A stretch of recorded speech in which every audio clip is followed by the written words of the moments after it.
PSC i Convergència i Unió. Doncs bé, el senyor Corbacho ens ha tret de dubtes. La sociovergència madrilenya s'expressa cada setmana amb la reforma laboral, retallant drets o votant el sostre de despesa. I el senyor Corbacho vol que l'entesa entre el Partit Socialista i Convergència i Unió, que s'expressa a Madrid retallant drets, sigui també possible a Catalunya. Ens ha tret de dubtes.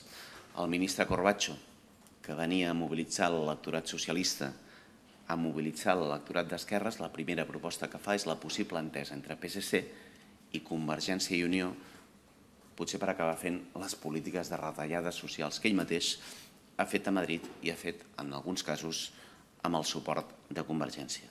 I la pregunta, a mi em sembla respectable aquesta proposta, però em sembla tan parcial, i és que Convergència i Unió sempre ens té acostumats a embolcallar-se amb la senyera, o amb les senyeres, l'últim cop ho va fer amb nou, em sembla.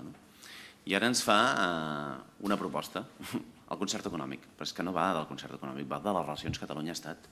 I m'agradaria que Convergència i Unió concretés la seva proposta. I no només que es quedés amb una proposta que a més saben que és difícil, i és tan difícil com ho sigui la nostra, necessita la reforma constitucional. Jo crec que en els darrers anys hem tingut problemes, i problemes grossos, i problemes que venen de Madrid. El pitjor favor a un model d'estat federal, que és el que volem, perquè és el que respon millor a la realitat catalana, és la sentència del Constitucional. I des d'Iniciativa el que no volem és una sortida un fals que parteixi el país en dos, i el que tampoc volem és un full de ruta que acabi suposant el tràgala, acceptar el tràgala.